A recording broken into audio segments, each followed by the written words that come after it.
বিপদে না পড়লে মানুষ থানায় যায় না, সুতরাং থানায় যাওয়ার পর তার বিপদ কমবে, মানুষের মনে এমন ধারণা তৈরি হওয়া অত্যন্ত জরুরি। আপনারা হচ্ছেন মাঠ পর্যায়ে সরকারের অ্যাম্বাসেডর। পুলিশের সাফল্য মানে এটি সরকারেরও সাফল্য। আমরা বলে থাকি জনগণ রাষ্ট্রের মালিক। জনগণ যদি মালিক হয়, তাহলে এই মালিক যখন বিপদে পড়ে থানায় যায়, সেখানে তারা আপনাদের আচরণে যেন কিছুটা হলেও রাষ্ট্রের মালিকানা অনুভব করতে পারেন, সেটি নিশ্চিত করা আপনাদের দায়িত্বের অংশ বলে আমি মনে করি।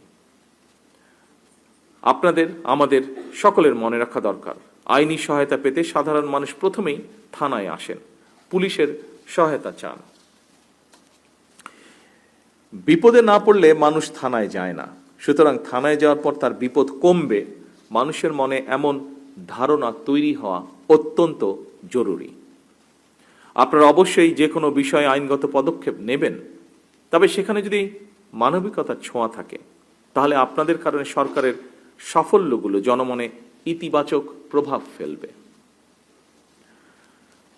সকল উপস্থিতবৃন্দ, কয়েকদিন আগে আমি জেলা প্রশাসকদের সম্মেলনে যে কথাটি বলেছিলাম, আমার মনে হয় সেই কথাটি আজকের এই অনুষ্ঠানেও আপনাদেরও ক্ষেত্রে প্রযোজ্য। আপনারা হচ্ছেন মাঠ পর্যায়ে সরকারের অ্যাম্বাসেডর।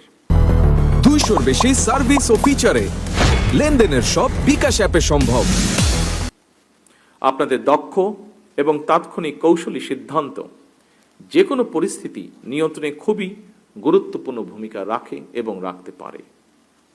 আপনারা কেবল আইন প্রয়োগ করেই বাহিনীর সদস্যই নন, আপনারাই হচ্ছেন রাষ্ট্রে আইন শৃঙ্খলা রক্ষা, জনগণের নিরাপত্তার নিশ্চয়তা এবং ন্যায় বিচার প্রদানের প্রথম দ্বার। সুতরাং পুলিশ যদি জনগণের কাছে বিশ্বাস এবং নিরাপত্তার প্রতীক হয়ে উঠতে পারে, সেখানেই একজন নাগরিক হিসেবে আমি মনে করি সেখানেই পুলিশের সবচেয়ে বড় সাফল্য। পুলিশের সাফল্য মানে এটি সরকারেরও সাফল্য।